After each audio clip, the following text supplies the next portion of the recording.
காலையில் நம்முடைய சிந்தனைக்காக லூக்கா 18வது அதிகாரம் எடுத்துக்கொள்ளலாம். லூக்கா 18வது அதிகாரம். அதில் ஒரு சில வசனங்களை நான் வாசிக்கிறேன். நமக்கு நன்றாய் தெரிந்த ஒரு சம்பவம் அது. அதில் சில காரியங்கள் இந்த நாளிலே தியானிக்கலாம் என்று சொல்லி விரும்புகிறேன். 35வது வசனத்திலிருந்து 43வது வசனம் வரைக்கும். லூக்கா 18வது அதிகாரம் எக்கோ அடிக்குதுமா. லூக்கா 18வது அதிகாரம் 35வது வசனத்திலிருந்து 43வது வசனம் வரைக்கும். பின்பு அவர் எரிகோவுக்கு சமீபமாய் வரும்போது ஒரு குருடன் வழியருகே உட்கார்ந்து பிச்சை கேட்டுக் கொண்டிருந்தான். ஜனங்கள் நடக்கிற சத்தத்தை அவன் கேட்டு இது என்ன என்று விசாரித்து நசரேயனாகிய இயேசு போகிறார் என்று அவனுக்கு அறிவித்தார்கள். அப்பொழுது அவன், இயேசுவே, தாவீதின் குமாரனே, எனக்கு இரங்கும் என்று கூப்பிட்டான்.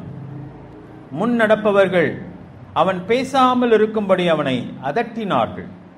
அவனோ, தாவீதின் குமாரனே, எனக்கு இரங்கும் என்று மிகவும் அதிகமாய் கூப்பிட்டான்.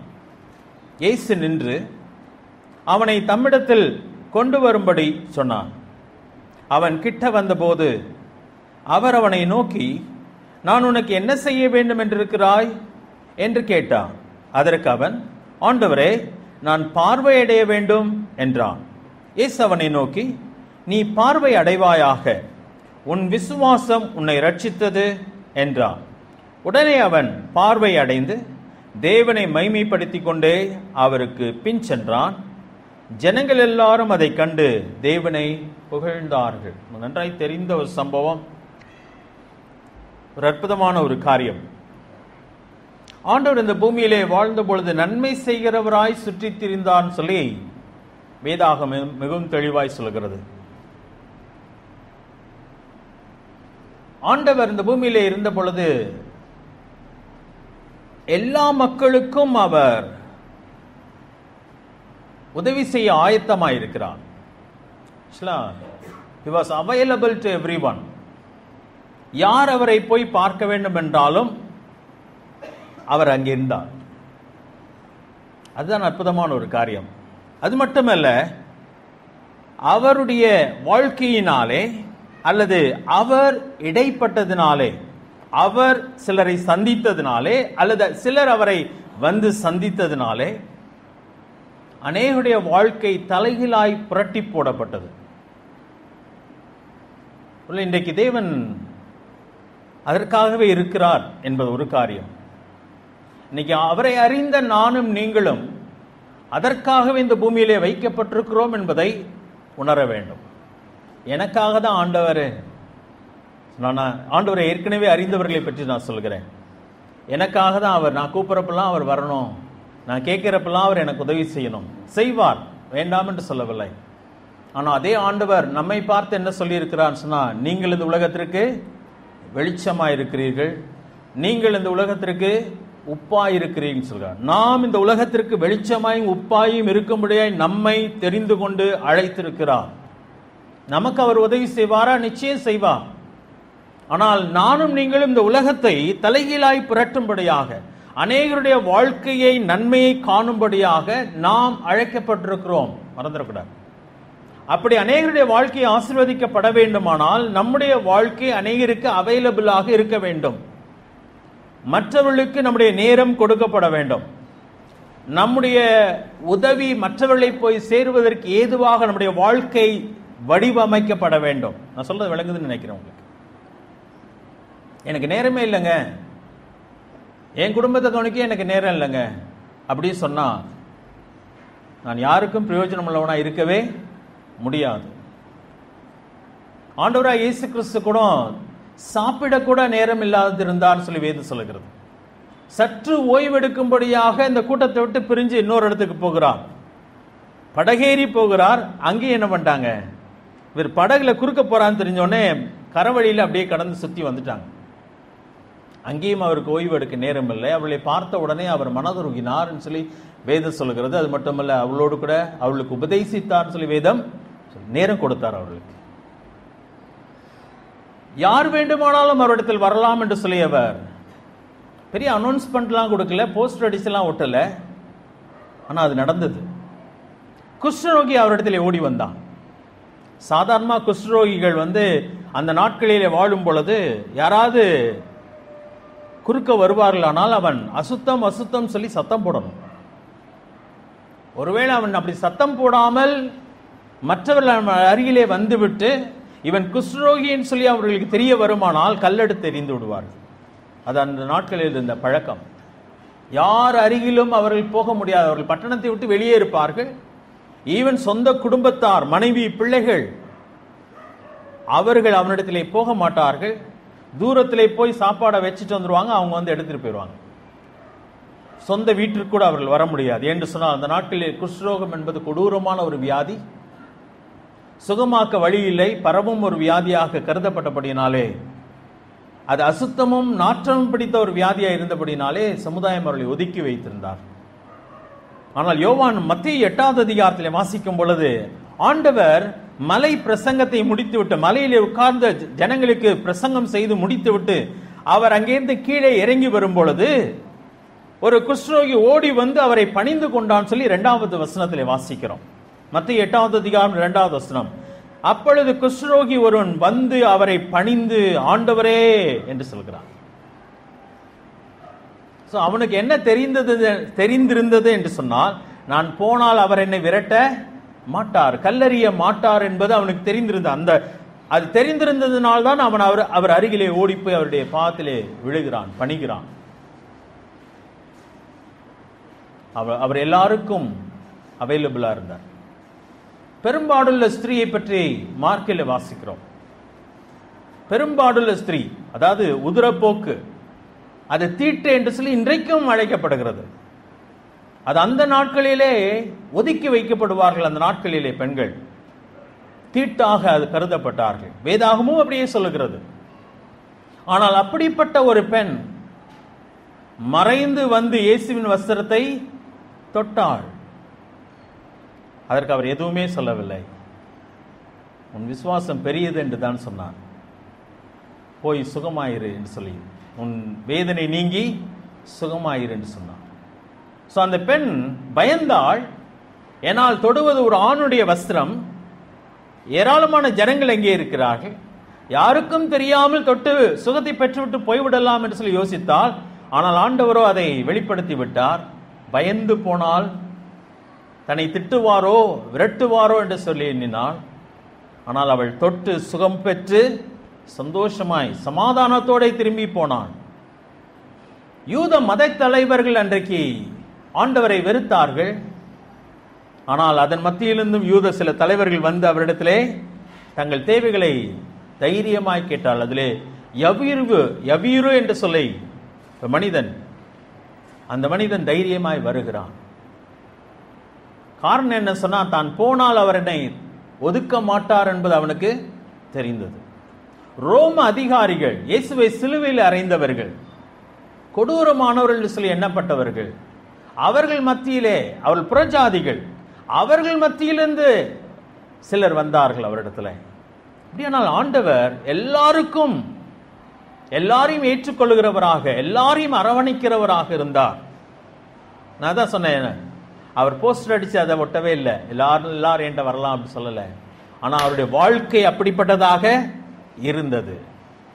இன்னைக்கு நம்முடைய வாழ்க்கை எப்படிப்பட்டதாக இருக்க வேண்டும் என்று சொன்னால், அதாவது யார் வேண்டுமானால் நம்மிடத்துல வரத்தக்கதாக நம்முடைய வாழ்க்கை இருக்க வேண்டும். அதை தான் தேவன் விரும்புகிறான். நாம் உலகத்திற்கு வெளிச்சமாய் இருக்கிறோம், சரிதானே? இந்த உலகத்திற்கு உப்பாய் இருக்கிறோம். ஒரு குறிப்பிட்ட ஜாதி மக்களுக்கோ மதத்தினருக்கோ அல்ல, முழு உலகத்திற்கும் வெளிச்சமாய் தேவன் நம்மை வைத்திருக்கிறான். சரி, என்னுடைய குறிப்பு அது அல்ல. லூக்கா 18வது அதிகாரத்துக்கு வரும் பொழுது ஆண்டவரிடத்திலே வருகிற அநேக அவருடைய வாழ்க்கை மாற்றம் அடைந்தது போல இந்த இடத்துல இந்த மனிதனுடைய வாழ்க்கையும் மாற்றம் அடைகிறது. அதில் சில காரியங்களை நாம் இந்த நாளிலே பார்க்க போகிறோம். அதிலிருந்து நாம் கற்றுக்கொள்ள போகிற காரியம் என்னவென்று சொன்னால், இன்றைக்கும் நம்முடைய வாழ்க்கையின் காரியங்களுக்காக யாரிடத்திலே செல்ல பழக வேண்டும்? அவரிடத்திலே போங்க. சபையின் இடத்திலே வராதீர்கள். அதை இங்க வராதீங்கன்னு சொல்றேன்னு நினைச்சிடாதீங்க. சரி, நாம் இங்க வந்து கற்றுக்கொள்வதற்காக வருகிறோம். ஆனா நம்முடைய தேவைகளுக்காக யாரிடத்திலே ஓட பழக வேண்டும்? தேவனிடத்திலே ஓடுங்கள், மனிதரிடத்திலே ஓடாதீர்கள்.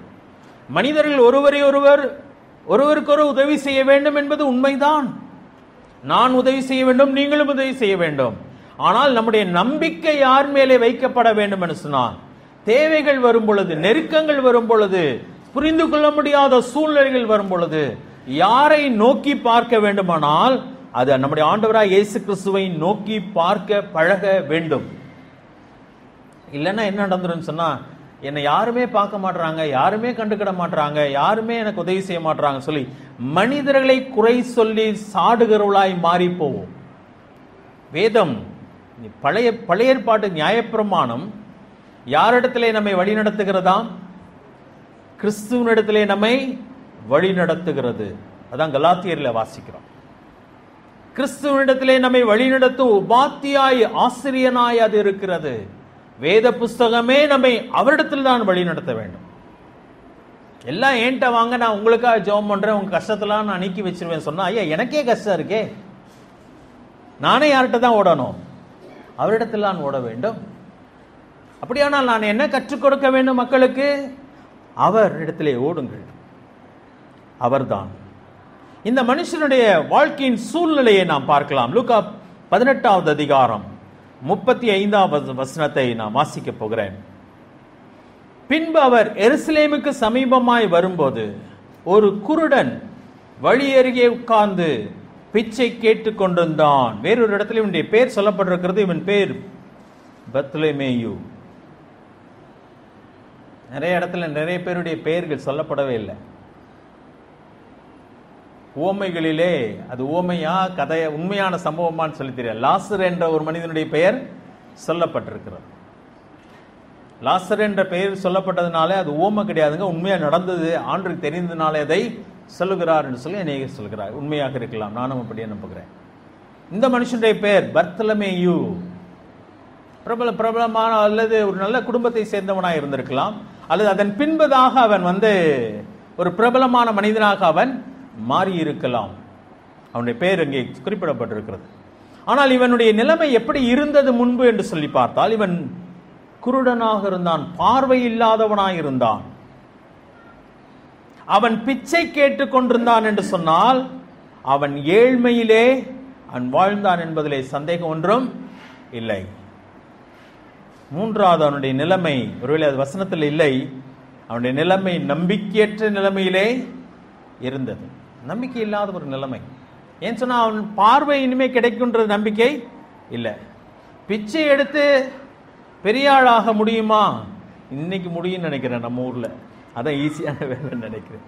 நிறைய பேர் வீடெலாம் வச்சிருக்காங்களா, பேங்க்ல அக்கௌண்ட்லாம் வச்சிருக்காங்களா, என்னமோ தெரியல. நம்ம அந்த தொழிலுக்கு போலேன்னு சில நேரத்தில் யோசிக்க வேண்டியதா இருக்கு. சரியா இருக்கட்டும். ஆனால் ஒரு பிச்சை எடுத்து அன்றன்றைக்கு அவன் வயிறு நிறைந்தாலே பெரிய காரியம். மூன்று காரியங்கள் நான் பார்க்கிறேன். ஒன்று, அவனுடைய பார்வை இல்லாத நிலைமை.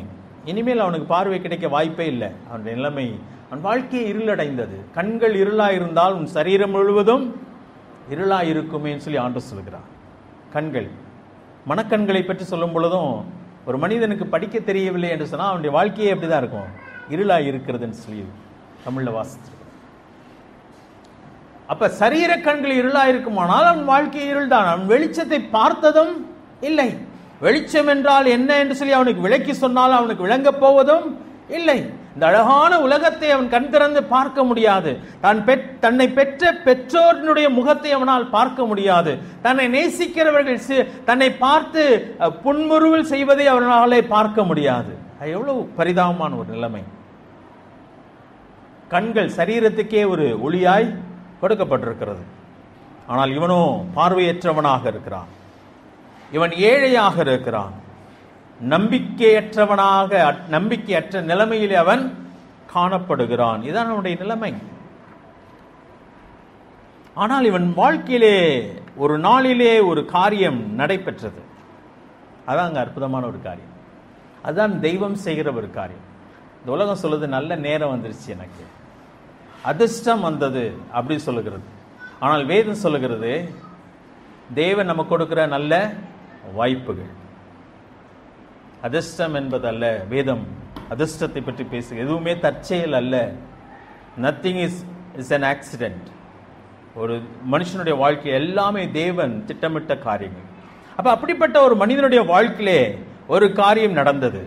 என்னவென்று சொன்னா, அந்த 35ஆம் வசனத்திலே வாசிக்கும் போது, 36ஆம் வசனத்திலே வாசிக்கும் போது, ஜனங்கள் நடக்கிற சத்தத்தை அவன் கேட்டு இது என்ன என்று விசாரித்தான் சொல்லப்பட்டிருக்கிறது.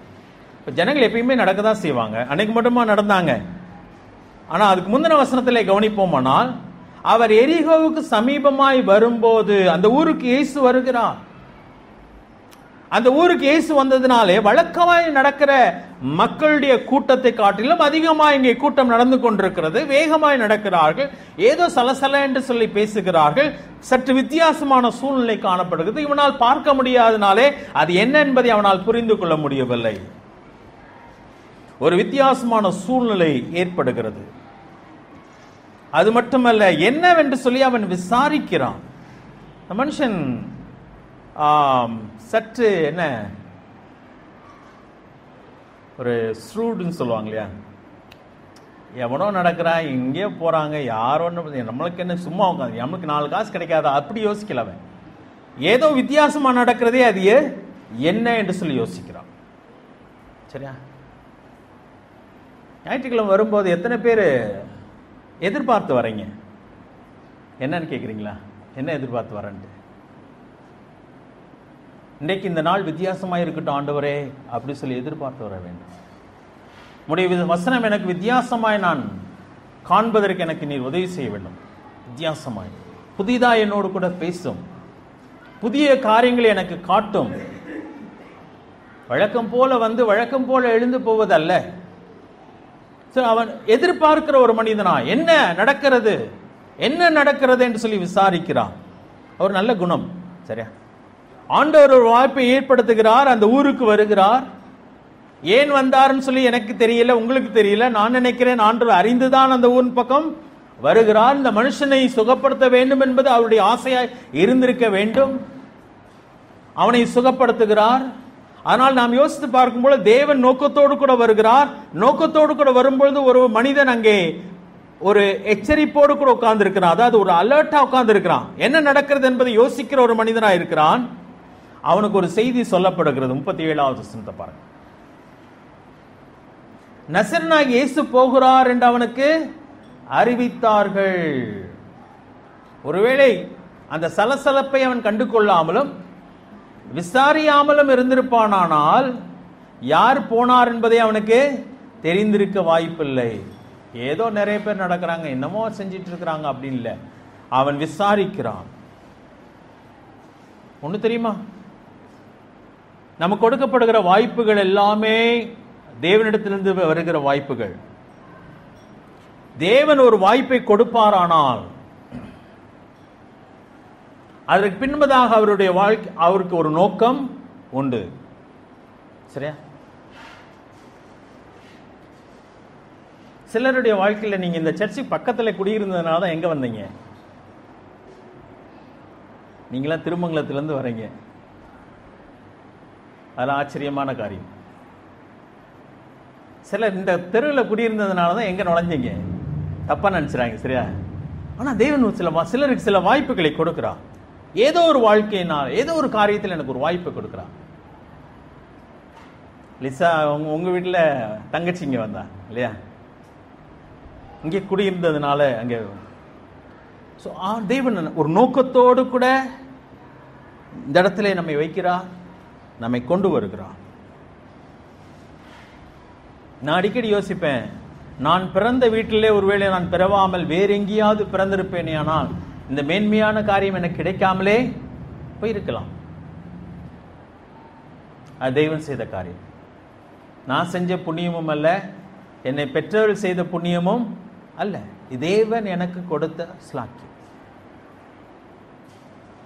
இந்த இடத்துல பார்க்கும் பொழுது அவனுடைய சூழ்நிலையை பார்த்தால் தேவன் அந்த ஊருக்கு வருகிறார்.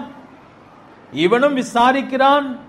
அவனுக்கு ஒரு செய்தி சொல்லப்பட்டது, இயேசு அந்த வழியே போகிறார் என்பது சொல்லப்பட்டது. அதான் 37ஆம் வசனத்திலேயே நசரேயனாகிய இயேசு போகிறார் என்று அவனுக்கு அறிவித்தார்கள் என்று சொல்லப்படுது. அந்த காரியம் நடந்த உடனே அவன் அங்கே ஆண்டவரை அழைக்கிறவனாய் மாறுகிறான். வேதம் தெளிவா சொல்லல ஏன் ஆண்டவர் அழைச்சா. அதுக்கு முன்னாடி அவன் ஆண்டவரை பத்தி என்ன கேள்விப்பட்டிருந்தான் என்பது நமக்கு சொல்லப்படவில்லை. ஆனால் எடுத்த உடனே அவன் அழைக்கிறான்.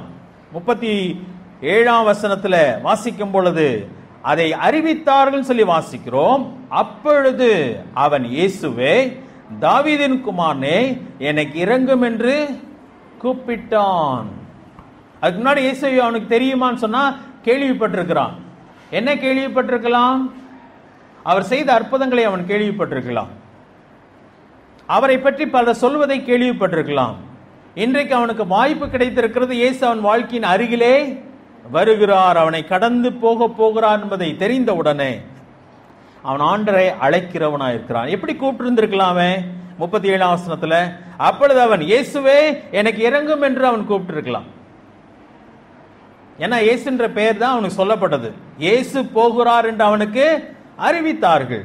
அப்ப அவன் எப்படி கூப்பிட்டு இருக்கலாம் சொன்னா, இயேசுவே எனக்கு இரங்கும் என்று சொல்லி கூப்பிட்டு இருக்கலாம். ஆனால் அவன் அப்படி கூப்பிடாமல், இயேசுவே தாவீதின் குமாரனே எனக்கு இரங்கும் என்று சொல்லி கூப்பிடுகிறான். அப்படியானால் அதில் அவனுடைய அறிவு, அவன் கேள்விப்பட்ட காரியம் விளங்குகிறது. மத்திய 12ஆவது அதிகாரம் எடுத்துக்கொள்ளுங்கள்.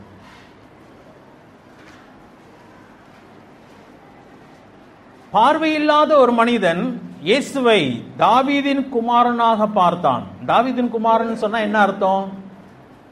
அவங்க அப்பா பேரோ?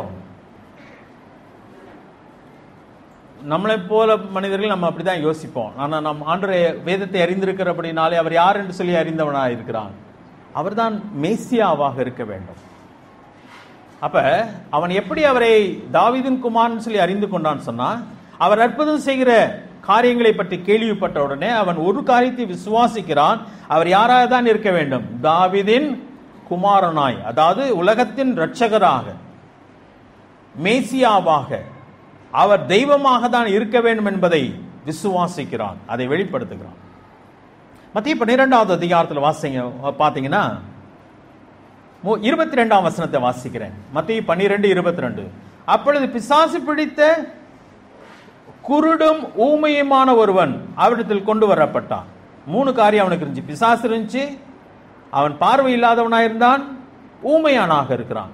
3 காரியங்கள் அவனை கூட்டிட்டு வராங்க. குருடும் ஊமையுமானவன் பேசவும் காணவும் தக்கதாக அவனை சொஸ்தமாக்கினார். ஜனங்கள் எல்லாரும் ஆச்சரியப்பட்டு தாவீதின் குமாரன் இவர்தானோ என்றார்கள். சரிங்களா?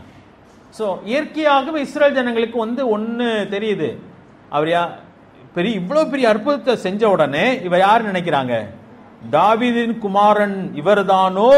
அங்க கேள்விக்குறி வந்துருச்சு. 24ஆம் வசனத்துல அங்க இருந்த மத தலைவர் சொல்றாங்க, பரிசேயர் அதை கேட்டு, இவன் பிசாசுகளை தலைவனாகிய பெயல்செபூவினாலே பிசாசுகளை துரத்துகிறானே அல்லாமல் மற்றபடி அல்ல என்றார்கள். இவர்கள் மத தலைவர்கள், பார்வையுள்ளவர்கள் மட்டுமல்ல, இவர்கள் மத தலைவர்களாக இருந்து இயேசுவை யார் என்று சொல்லி காண முடியாத ஒரு கூட்டத்தான்.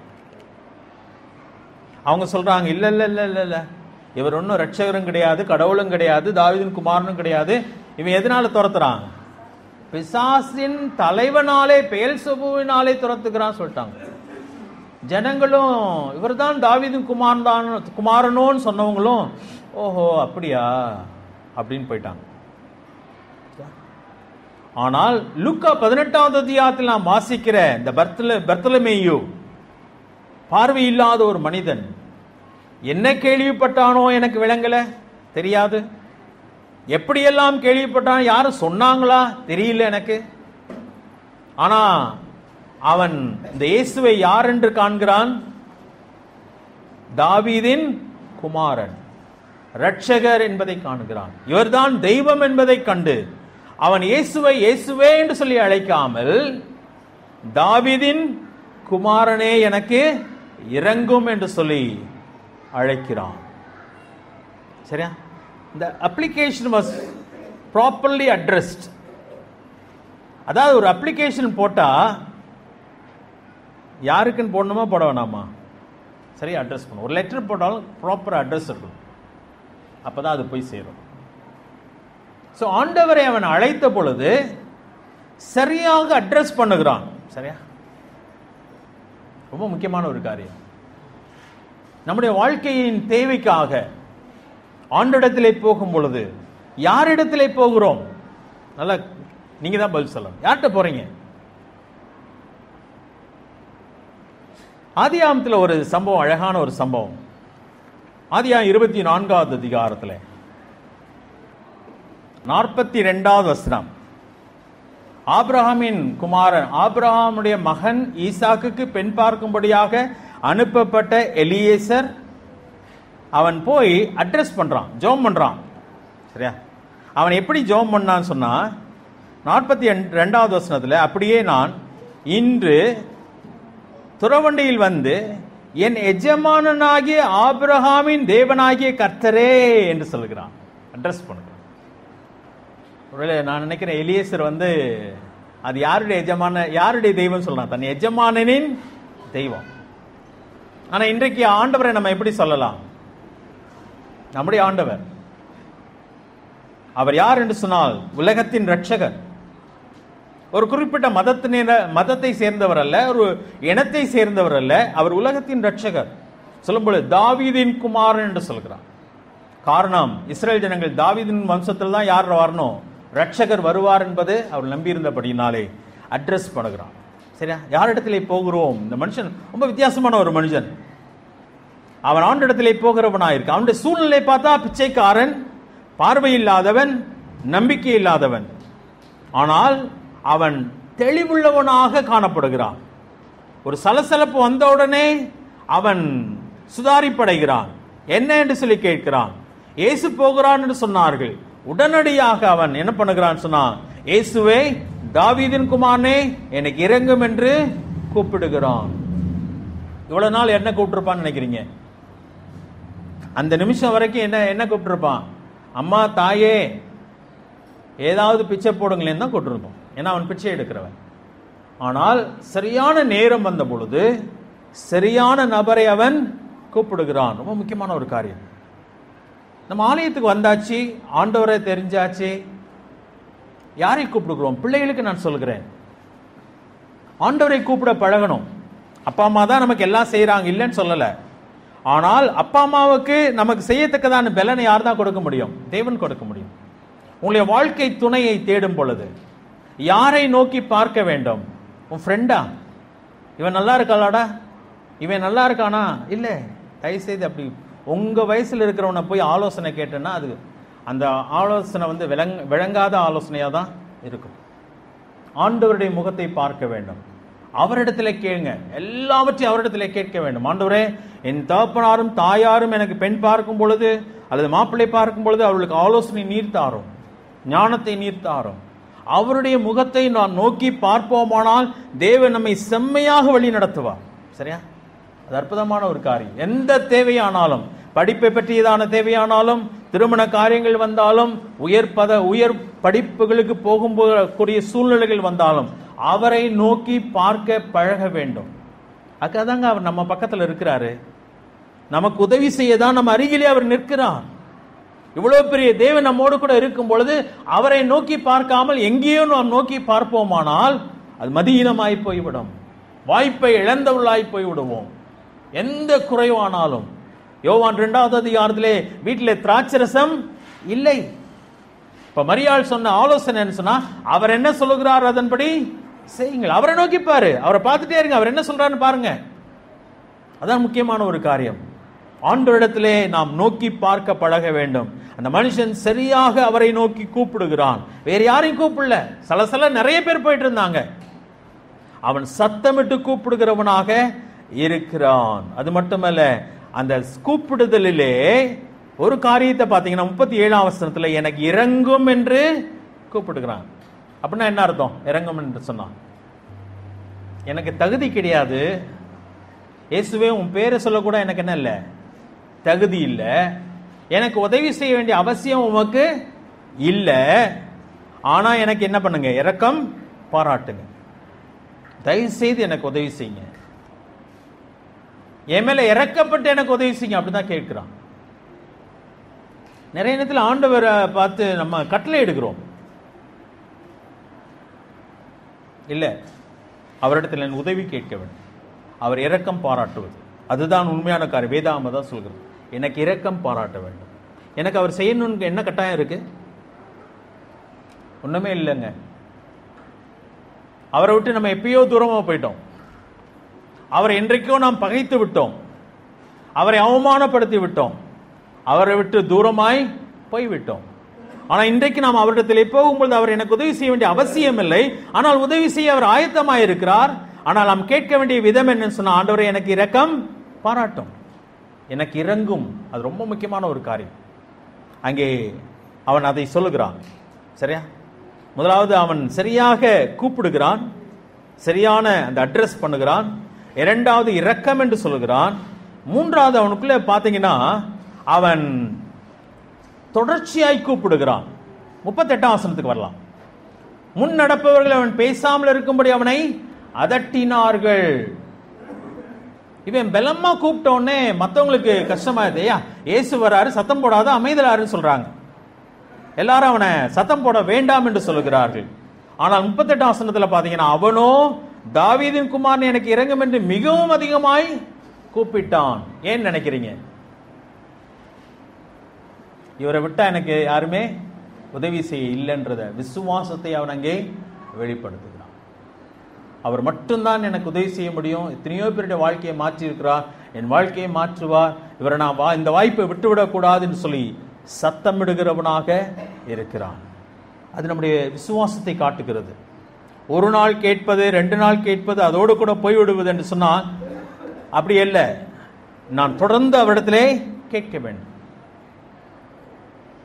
தொடர்ந்து நான் அவரிடத்தில் கேட்கும் பொழுது தேவன் எனக்கு இறங்குகிறவராக இருக்கிறார். சரியா? முக்கியமான ஒரு காரியம். என்னென்ன செய்தான் சொல்லி வாசிக்கிறோம். அவன் விசாரித்தான், அவனுக்கு அறிவிக்கப்பட்டது, அறிவிக்கப்பட்ட உடனே அவன் பெயர் சொல்லி அழைக்கிறான். இயேசுவே தாவீதின் குமாரன் எனக்கு இறங்கும் என்று சொல்லி சரியாக கூப்பிடுகிறான். அடுத்தது இரக்கத்திற்காக கெஞ்சுகிறான், தொடர்ந்து கூப்பிடுகிறான் விசுவாசத்தோடு கூட. ஆண்டவர் என்ன செஞ்சான்னு பார்க்கலாமா? ஆண்டவர் என்ன செய்தார் என்பதை பார்த்தால் 37வது வசனம், மன்னிக்கவும் 38வது வசனம், 38ஆம் வசனத்தை வாசிட்டோம். அதாவது மிகவும் அதிகமாய் கூப்பிட்டான், அதட்டினாலும். 39ஆம் வசனம், இயேசு நின்று அவனை தம்மிடத்தில் கொண்டு வரும்படி சொன்னார். அவன் கிட்ட வந்தபோது அவனை நோக்கி, நான் உனக்கு என்ன செய்ய வேண்டும் என்று இருக்கிறாய் என்று கேட்டார். அதற்கு அவன், ஆண்டவரே நான் பார்வையடைய வேண்டும் என்றான். ஆண்டவர் அங்கே நிற்கிறார். ஆண்டவர் அங்கே நிற்கிறார். உதவி செய்ய ஆயத்தமாய் இருக்கிற தேவன். அதாவது மத்திய 7வது அதிகாரத்தில் வாசிக்கும் பொழுது சிலருக்கு பிரயோஜனமாக இருப்பதற்காக எடுத்து வாசிக்க விரும்புகிறேன். மத்திய 7வது அதிகாரம் 7வது வசனத்திலே வாசிக்கும் பொழுது ஆண்டவர் சொல்கிற ஒரு காரியம்னா, கேளுங்கள் அப்பொழுது உங்களுக்கு கொடுக்கப்படும், தேடுங்கள் அப்பொழுது கண்டடைவீர்கள், தட்டுங்கள் உங்களுக்கு திறக்கப்படும். 8ஆம் வசனத்திலே, கேட்கிற எவனும் பெற்றுக்கொள்கிறான், தேடுகிறவன் கண்டடைகிறான், தட்டுகிறவனுக்கு திறக்கப்படும். அடுத்த வசனத்தை வாசிக்கிறேன் பாருங்க. உங்களில் எந்த மனுஷனானாலும் தன்னிடத்தில் அப்பத்தை கேட்கிற தன் மகனுக்கு கல்லை கொடுப்பானோ? மீனை கேட்டால் அவனுக்கு பாம்பை கொடுப்பானோ? ஆகையால் பொல்லாதவர்களாகிய நீங்கள் உங்கள் பிள்ளைகளுக்கு நல்ல ஈவுகளை கொடுக்க அறிந்திருக்கும் பொழுது பரலோகத்தில் இருக்கிற உங்கள் பிதா தம்மிடத்தில் வேண்டிக் கொள்ளுகிறவர்களுக்கு நன்மையானவைகளை கொடுப்பது அதிக நிச்சயம் அல்லவா? அப்படியானால் தேவன் யார் என்று சொன்னால் நம்முடைய பரம பிதா. இந்த உலகத்தில் நமக்கு தகப்பன் இருப்பது போல அவர் நம்முடைய பரலோக தகப்பனாக இருக்கிறார். அவரிடத்தில் கேட்கும் பொழுது அவர் என்ன கொடுப்பாரானா? கொடுப்பார். நல்ல ஈவுகளை கொடுப்பது அதிக நிச்சயம் அல்லவா? எந்த பெற்றோரும் மீனை கேட்டா பாம்பை கொடுக்க மாட்டாங்க. அப்பத்தை கேட்டா கல்லை கொடுக்க மாட்டாங்க. அவர் சொல்றார், பொல்லாதவர்களாகி நீங்களே நல்லதை கொடுக்குறீங்க உன் பிள்ளைக்கு, நான் கொடுப்பது அதிக நிச்சயம் அல்லவா? ஆண்டவர் அங்கே நிற்கிறார். ஒருவன் கூப்பிடுகிறான், மனிதர்கள் அதட்டுகிறார்கள் கூப்பிடாதே என்று சொல்லி, ஆனால் ஆண்டவர் அங்கே நிற்கிறார். நின்று அவனை தன்னிடத்திலே அழைத்து வரும்படியாய் சொல்லுகிறார். அவன் கிட்ட வந்த பொழுது அவனோடு கூட பேசுகிறார். என்ன பேசுகிறார்? 41ஆம் வசனத்திலே, நான் உனக்கு என்ன செய்ய வேண்டும் என்று இருக்கிறாய் என்று கேட்டார். ஆண்டவர் எல்லா இடத்துலையும் இதை கேட்கிறாருங்க. 38 வருஷமா இருந்த வியாதியா இருந்த மனுஷனிடத்தில் போய் கேட்கிறார், நீ சுகமாக வேண்டும் என்று விரும்புகிறாய் என்று சொல்லி கேட்கிறார். நிறைய இடங்களில் நான் என்ன செய்ய வேண்டும் என்று சொல்லி கேட்கிறார். நம்ம வாயிலிருந்து சொல்லணுங்க, அவர் அதை எதிர்பார்க்கிறார். இப்பதான் மத்தேயுல வாஸ்தவம், கேட்கிறவன் பெற்றுக்கொள்கிறான், தேடுகிறவன் கண்டடைகிறான், தட்டுகிறவனுக்கு திறக்கப்படும். நான் கேட்க வேண்டும் என்பதை எதிர்பார்க்கிறார். கேளாமல் கொடுப்பவரா அவர்? கொடுக்கிறார். நிறைய காரியங்களை கொடுத்திருக்கிறார். காற்று என்னைக்காவது கேட்டிருக்கிறோமா? ஆண்டவரே காற்று வேணும், மூச்சு விட முடியல, கேட்டதே கிடையாது. நல்லா கொடுக்கிறார். நல்லாருக்கும் பொல்லாருக்கும் அவர் மழையை பொழிய செய்கிறார். எல்லா பொதுவான நன்மைகளை நான் கேட்டு வாங்க வேண்டியதில்லை, அவர் கொடுத்து கொண்டே தான் இருக்கிறார் அந்த உலகத்துக்கு. ஆனால் நம்முடைய வாழ்க்கையிலே சில குறிப்பிட்ட காரியங்களை, நான் அடைய வேண்டும் என்ற எல்லைகளை, எனக்கு தேவை என்று சொல்லி நான் உணர்கிறதை நான் என்ன பண்ண அவர்கிட்ட கேட்க வேண்டும், சரியாய் அட்ரஸ் பண்ண வேண்டும், இரக்கத்துக்காய் கெஞ்ச வேண்டும். அந்த இடத்துல ஆண்டவர், நான் உனக்கு என்ன செய்ய வேண்டும் என்று இருக்கிறாய் என்று கேட்டார். அதற்கு அவன், ஆண்டவரே நான் பார்வை அடைய வேண்டும் என்றான். சரி, நான் பல முறை சொல்லியிருக்கேன் உங்கள்கிட்ட. அவன் இவ்வளவு நாள் என்ன கேட்டிருப்பான்? எல்லாத்துட்டையும் காசு கேட்டிருப்பான், சாப்பாடு கேட்டிருப்பான். அதுதான் அவனுடைய வாடிக்கையான பழக்கம். ஆனால் இயேசுவினிடத்தில் வந்தப்ப அவன் அதை கேட்கல. அப்பனா அவன் வாழ்க்கைக்குள்ளே ஒன்று இருந்துச்சு. என்ன இருந்துச்சு? ஒரு ஏக்கம் இருந்தது. என்ன ஏக்கம் இருந்தது? எல்லாரையும் போல நானும் பார்க்க வேண்டும் என்ற ஏக்கம் இருந்தது. அந்த ஏக்கம் தாங்க முக்கியம், ரொம்ப முக்கியமான ஒரு காரியம். அதை எல்லாராலையும் தர முடியாது. மிச்சவங்களாம் எனக்கு 4 காசு தரலாம், கொஞ்சம் சோறு போடலாம், அதற்கு மேல சில காரியங்கள் செய்ய முடியாது. ஏன், நம்முடைய பெற்றோரே நமக்கு சோறு போடலாம், நம்முடைய வேண்டியதை வாங்கி தரலாம். ஆனா எல்லாம் அவர்களால் என்ன பண்ண முடியாது, கொடுக்க முடியாது. தேவனால் மட்டுமே கொடுக்கக்கூடிய சில காரியங்கள் உண்டு. என் வாழ்க்கையை உயர்த்த முடியுமானால் அவரால் மட்டுமே உயர்த்த முடியும். தாவீது சொல்லும் பொழுது, என்னை புழுதியிலிருந்து உயர்த்துகிறான், என்னை குப்பையிலிருந்து எடுத்து கண்மையிலே மேலே அமரச் செய்கிறான் சொல்கிறான். அப்படிப்பட்ட உயர்வை நம்முடைய வாழ்க்கையை தலைகீழாய் மாற்ற வேண்டுமானால் ஒருவர் மட்டும்தான் அது முடியும். யார் என்று சொன்னால், நம்மை படைத்த தேவன், நம்மை தேடி வந்த தேவன், நமக்காய் ஜீவனை கொடுத்த நம்முடைய இரட்சகர். நம்முடைய வாழ்க்கையை அவராலே மாற்ற முடியும். அவர் கேட்கிறார் அவரிடத்திலே, நான் உனக்கு என்ன செய்ய வேண்டும் என்று இருக்கிறாய் என்று கேட்டார். அதற்கு அவன், ஆண்டவரே நான் பார்வை அடைய வேண்டும் என்றான். 42ஆம் வசனத்துல இயேசு அவனை நோக்கி, நீ பார்வை அடைவாயாக. எனக்கு ரொம்ப பிடிச்ச ஒரு வார்த்தை, மத்திய நம்ம ஏற்கனவே படிச்ச போகுது, மத்திய 8வது அதிகாரத்துல. அதை நான் எடுத்து காட்டுகிறேன். மத்திய 8வது அதிகாரம் எடுத்துக்கோங்க. மத்திய 8வது அதிகாரம். அந்த மனுஷன் ஆண்டிடத்திலே வருகிறான். இவன் குஷ்டரோகி, கொடூரமான வியாதி. 2ஆம் வசனத்தை பாருங்க. குஷ்டரோகி ஒருவன் அவரை பணிந்து கொண்டு, ஆண்டவரே உமக்கு சித்தமானால் என்னை சுத்தமாக்குமால் ஆகும் என்றான். அழகா கேட்டான், டைரக்டா கேட்டுட்டான். என்ன கேட்டானா, என்னை சுத்தமாக்குமால் ஆகும். ஆகும்னு சொன்னா அவன் விசுவாசத்தை அது காட்டுகிறது.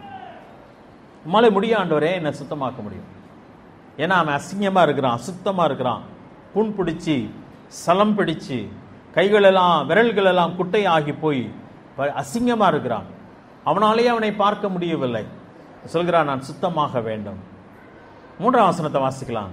இயேசு தமது கையை நீட்டி அவனை தொட்டு, எனக்கு சித்தம் உண்டு, சுத்தமாகு என்றார்.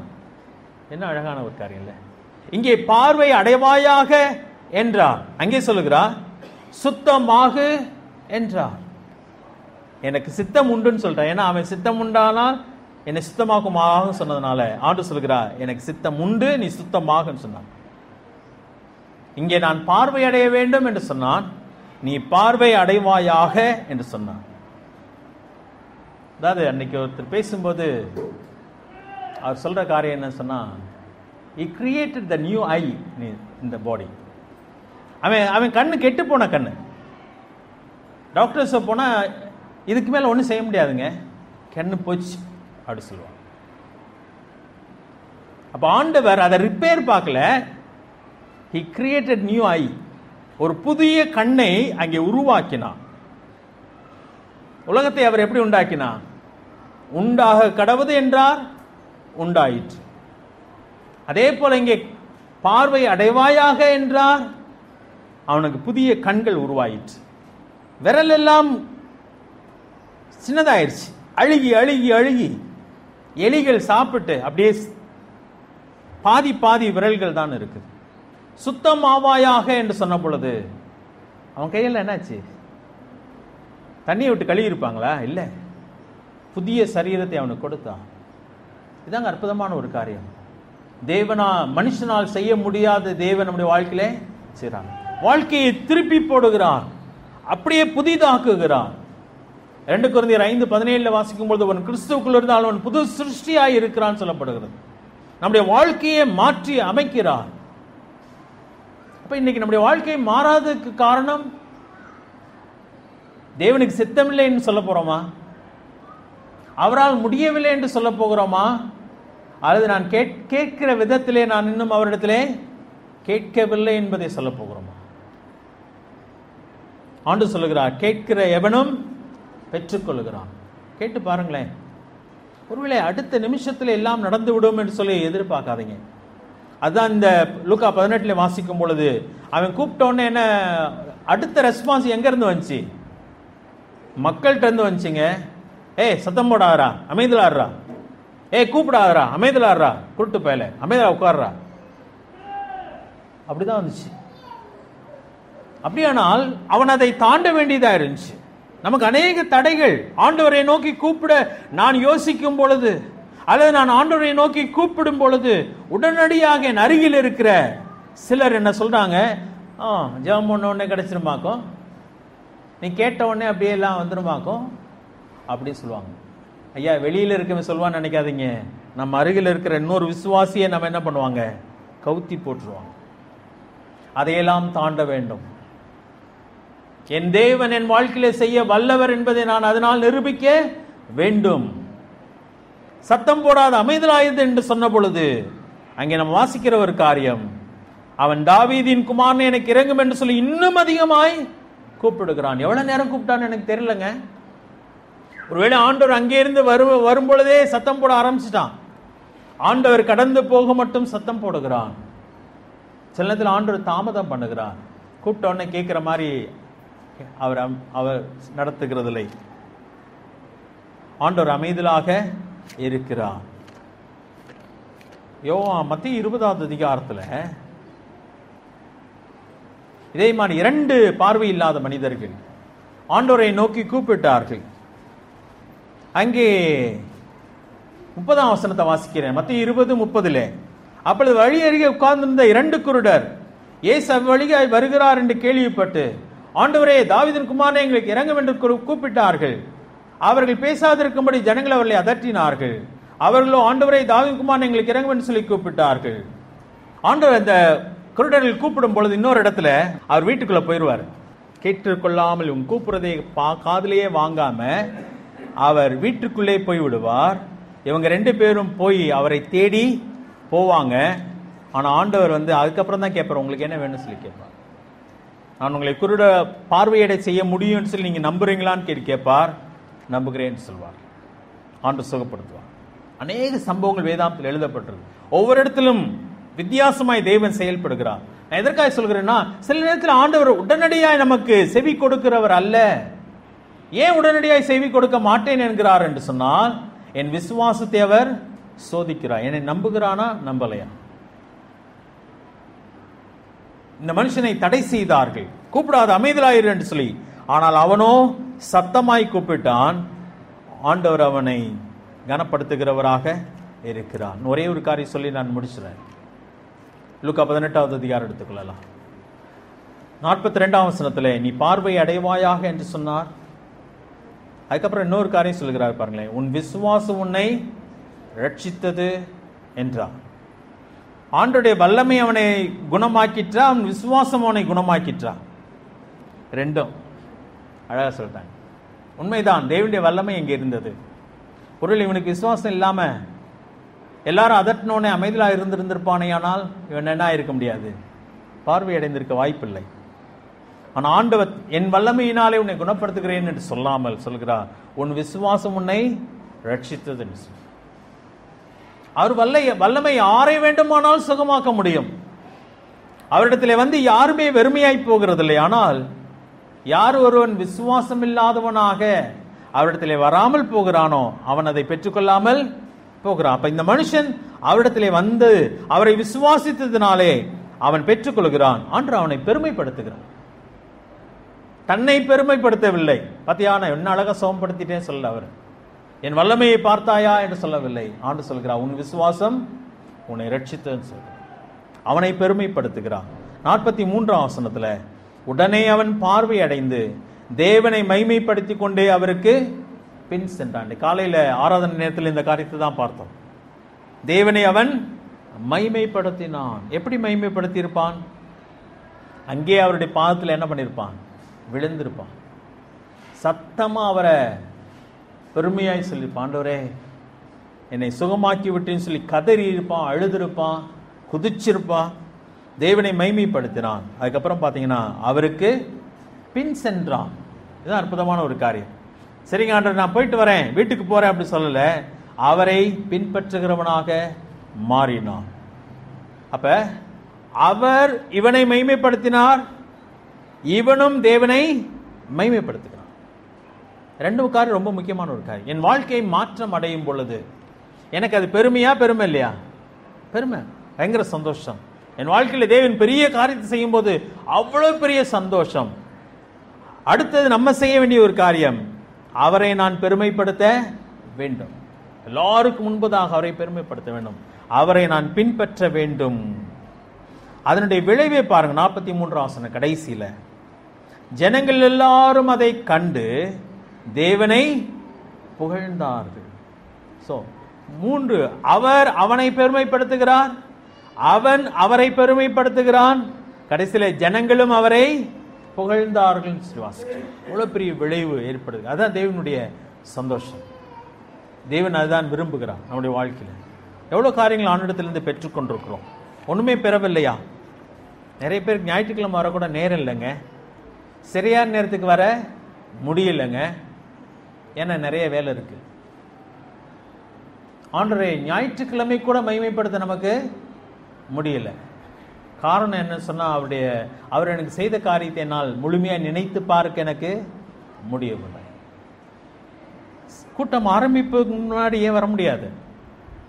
பரீட்சைக்கு போக முடியல, ட்ரெயினுக்கு போக முடியல, எல்லா இடங்களுக்கு போக முடியுமே. ஏன் ஆண்டவரை ஆராதிக்க சற்று நேரத்துக்கு முன்பு வர முடியாது? முடியும். அதை ஆண்டவருக்காக நான் செய்யல. ஞாயிற்றுக்கிழமை போனோம், நான் போறேன், அவ்வளவுதான். நான் ஆண்டவரை நாடி ஓடுவேனே ஆனால், அவரை பெருமைப்படுத்த ஓடுவேனே ஆனால் நான் என்னால் போக முடியும். ஞாயிற்றுக்கிழமையை வருகிறது நம்ம எனக்காக வரவில்லை. ஞாயிற்றுக்கிழமையை பொறுத்தவரையில் என் தேவனை மகிமைப்படுத்த வருகிறேன், அவரை கனப்படுத்த வருகிறேன். சொன்னா அவர் எனக்கு செய்த நன்மைகளை நான் எண்ணி என் சமுதாயத்துக்கு முன்பதாக வந்து, எல்லாருக்கும் முன்பதாக வந்து நான் அவரை பெருமைப்படுத்த வருகிறேன். அதனால தான் வாயினாலே நான் சத்தமிட்டு துதிக்கிறேன், ஆண்டவரே உமக்கு நன்றி, என் வாழ்க்கையை மாற்றி இருக்கிறேன், எனக்கு இவ்வளவு காரியங்களை செய்திருக்கேன்னு சொல்லி பெருமைப்படுத்துகிறேன். அப்படி நான் பெருமைப்படுத்தும் பொழுது யார் பெருமைப்படுவார்? அவர் பெருமைப்படுவார், மகிமைப்படுகிறார்.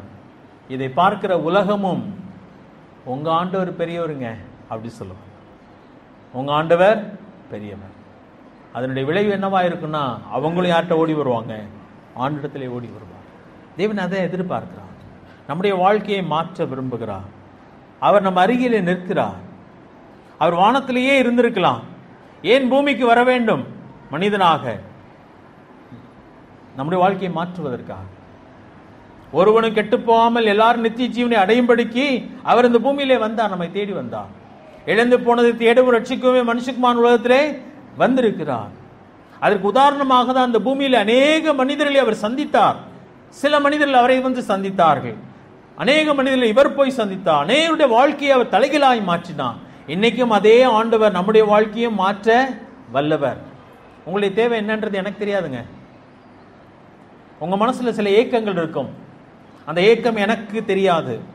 ஆனால் நீங்க கேட்க வேண்டிய இடத்துல நீங்க என்ன பண்ணும், சொல்ல வேண்டிய இடத்துல சொல்லுங்க, அட்ரஸ் பண்ண வேண்டிய விதத்தில் அட்ரஸ் பண்ணுங்க. ஆண்டவரே எனக்கு இறங்கும் என்று சொல்லி கேளுங்கள். அவர் இறங்குவாரா இறங்க மாட்டாரா? இறங்கலாம். அப்படியா? இறங்குவார். கேட்கிறவன் பெற்றுக்கொள்ளுகிறான், தேடுகிறவன் கண்டடைகிறான், தட்டுகிறவனுக்கு திறக்கப்படும். ஆண்டவர் தெளிவா சொல்லியிருக்கிறாருங்க. முடியாதுன்னு சொல்லல. நாம் கேட்போம், பெரிய காரியங்களை செய்வார். நம்முடைய வாழ்க்கை, வாலிபர்களுக்கு நான் சொல்லுகிறேன், முழு வாழ்க்கை உங்களுக்கு முன்னாடி இருக்கு. குழந்தைங்களுக்கு ஒரு விவரம் தெரியாது, அது அப்பா அம்மாவை தான் நாடும். ஆனால் வாலிபர்களாக இருக்கிற உங்களுடைய வாழ்க்கையில் என்ன ஆசை இருக்கிறது, என்ன தேவை இருக்கிறது, யாரிடத்திலே கேட்க வேண்டும்? அம்மாட்ட சண்டை போட போறீங்களா, அப்பாட்ட சண்டை போட போறீங்களா, அல்லது சபிக்க போறீங்களா? நான் இப்படிப்பட்ட ஒரு குடும்பத்தில் பிறந்துட்டேனே, என்னை ஏன் பெத்தீங்கன்னு சொல்ல போறீங்களா? அப்பா அம்மாட்ட போய் தேவன் உங்களை இந்த பூமியிலே பிறக்க செய்திருக்கிறார். அப்படியான அவர் வாழ்க்கையில அவருக்கு ஒரு நோக்கம் உண்டு. உங்க வாழ்க்கையை குறித்து அவர் அந்த காரியத்திலே உங்களை அவர் ஆசீர்வதிக்கும்படியாக உங்கள் அருகிலே நிற்கிறார். மகனை என்னிடத்தில் கேள் என்று சொல்லுகிறார், என்னை நோக்கி பார் என்று சொல்லுகிறார், நான் உனக்கு என்ன செய்ய வேண்டும் என்று விரும்புகிறாய்ன்னு சொல்லி கேட்கிறார். அப்ப சொல்லணுங்க அவர்கிட்ட. அவங்க வந்து காசு கேட்கல, ஏசாமிட்ட போய் கொஞ்சம் சோறு தாங்கன்னு கேட்கல. அவன் சொல்லுகிறான், எனக்கு நான் பார்வையடைய வேண்டும். எதை கேட்க வேண்டுமோ அதை கேட்டான். சாலமோன் அப்படிதான் கேட்டான். ராத்திரியிலே ஆண்டவர் அவனுடைய கனவிலே வந்து, நான் உனக்கு என்ன கொடுக்க வேண்டும், நீ விரும்புகிறதை கேள் என்று சொன்னப்ப அவன் எதை கேட்டான்னா, ஞானத்தை தாரும் ஆண்டவரே, இவ்வளவு பெரிய தேசத்துக்கு என்ன ராஜாவாக்கிட்டீங்க, ஆனா நான் சின்ன பையனா இருக்கேன், எப்படி நடத்துறேன்னு சொல்லி தெரியல, ஞானத்தை தாரும் என்று சொல்லி கேட்டான். ஆண்டவர் ரொம்ப சந்தோஷப்பட்டார். ராஜா நீண்ட ஆயுசை கேட்டிருக்கலாம், செல்வத்தை கேட்டிருக்கலாம், ஆனா அவன் ஞானத்தை கேட்டான். தேவன் ஞானத்தையும் தந்தார், செல்வத்தையும் தந்தார். கேட்பதற்கும் நினைப்பதற்கு அதிகமாய் செய்கிற தேவன். நம்முடைய வாழ்க்கையில் எதை கேட்போம், அவரிடத்துல எதை கேட்க போகிறோம், தேவன் அதை செய்ய விரும்புகிறார்.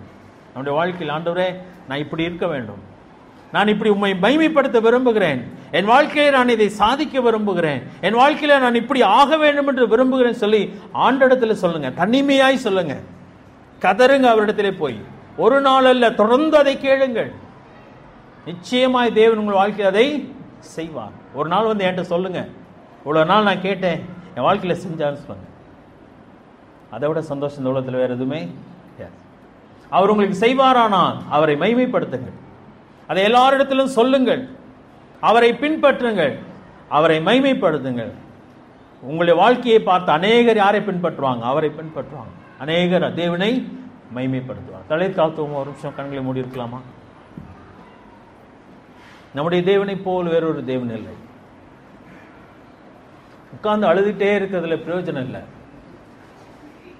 மற்றவர்களை குறை சொல்வதிலே பிரயோஜனம் இல்லை, நான் ஏன் பிறந்தேன் என்று சொல்லி நான் பிறந்ததை சபிப்பதிலே பிரயோஜனம் இல்லை.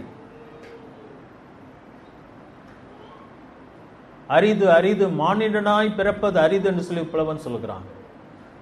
நானும் நீங்களும் மிருகமா பிறக்கல, மனிதனாய் பிறந்திருக்கிறோம், தேவ சாயலிலே படைக்கப்பட்டிருக்கிறோம் சொல்லி வேதம் சொல்கிறது. அப்படியானால் தேவனுக்கு ஒரு நோக்கம் உண்டே, நம்மை மனிதனாய் படைப்பதற்கு. ஏன் படைத்தார்?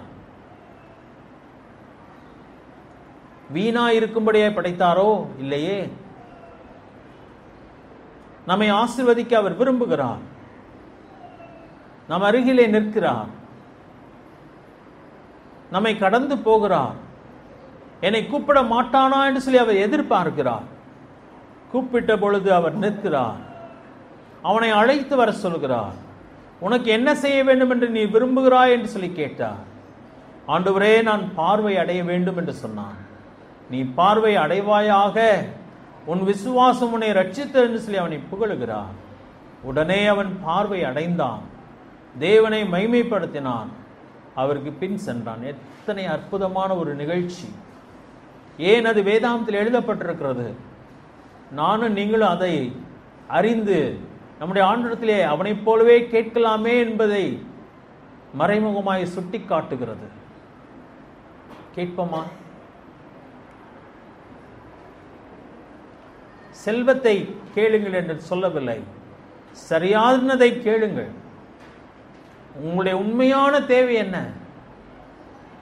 எது உங்களுடைய உள்ளத்தின் ஆழத்தில் உள்ள ஆசை? சரியானதை கேட்டால் அவர் சந்தோஷப்படுவார். குடும்பத்தை பற்றி பெற்றோருக்கு கவலைகள் உண்டு, பிள்ளைகளை பற்றி பெற்றோருக்கு கவலைகள் உண்டு, வாலிபர்களுக்கு தங்கள் எதிர்காலத்தை பற்றி கவலைகள் உண்டு.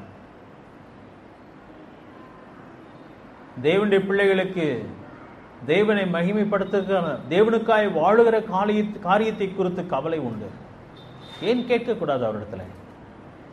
ஆண்டவரே, என் வாழ்க்கையின் மூலமாய் நான் உம்மை மகிமைப்படுத்த வேண்டும், உமக்காய் நான் வாழ வேண்டும், பரிசுத்தமாய் நான் வாழ வேண்டும், அநேகருக்கு நான் உம்மை பற்றி சொல்ல வேண்டும், உமக்காய் நான் பெரிய காரியத்தை சாதிக்க வேண்டும். ஆசை இருந்தால் ஏன் கேட்கக்கூடாது? தடைகள் வரும், கேட்கும் பொழுது தடைகளை தாண்டி கேட்க பழக வேண்டும். இன்னும் சத்தமாய் கேளுங்கள், சத்தத்தை குறைத்து விட வேண்டாம். தேவன் நிச்சயமாய் நின்று பதில் கொடுப்பார். எங்களை நேசிக்க நல்ல ஆண்டவரே, உம்முடைய அற்புதமான வார்த்தைகளுக்காக நன்றி. நாங்கள் அநேக முறை படித்த ஒரு பகுதியாக இருந்தாலும் அது அவசியமானதாக இருக்கிறது கர்த்தாவே. நீர் எங்களோடு கூட இடைப்படுகிறதுக்காக நன்றி. நாங்கள் ஒருவரை ஒருவர் பட்சித்து அழிந்து போகாதபடிக்கு உம்முடைய முகத்தை நோக்கி பார்த்து கேட்டு பெற்றுக்கொள்ள கிருபை தாரும். நாங்கள் ஒவ்வொருவரும் உம்மை மட்டும் பார்க்க எங்களுக்கு கிருபை தாரும், மனிதர்களை பார்க்காமல். ஆண்டவரே, பல காரியங்களை பார்த்து சோர்ந்து போகாமல் உம்மை பார்த்து உம்மை நோக்கி கூப்பிடுகிறதுனாலே ஆண்டவரே, நாங்கள் அநேக காரியத்தை பெற்று உம்மை மகிமைப்படுத்துகிற மக்களாய் வாழ எங்களுக்கு கிருபை தாரும். தேவனுடைய பிள்ளைகள் ஒவ்வொருவரையும் ஆசீர்வதியும். உடைய கிருபையினால் எங்களை பலப்படுத்தும். உடைய வசனத்தின்படி நாங்கள் நடக்க எங்களுக்கு கிருபை தாரும். நீர் எங்களோடு கூட பேசுகிற காரியத்தின் நோக்கத்தை புரிந்து கொள்ள கிருபை தாரும். ஆசீர்வதிங்க கர்த்தாவே. உடைய கிருபை எங்களோடு எல்லாவற்றையும் மீட்பு ரட்சகருமாகிய இயேசு கிறிஸ்துவின் நாமத்தில் கேட்கும் நல்ல பிதாவே.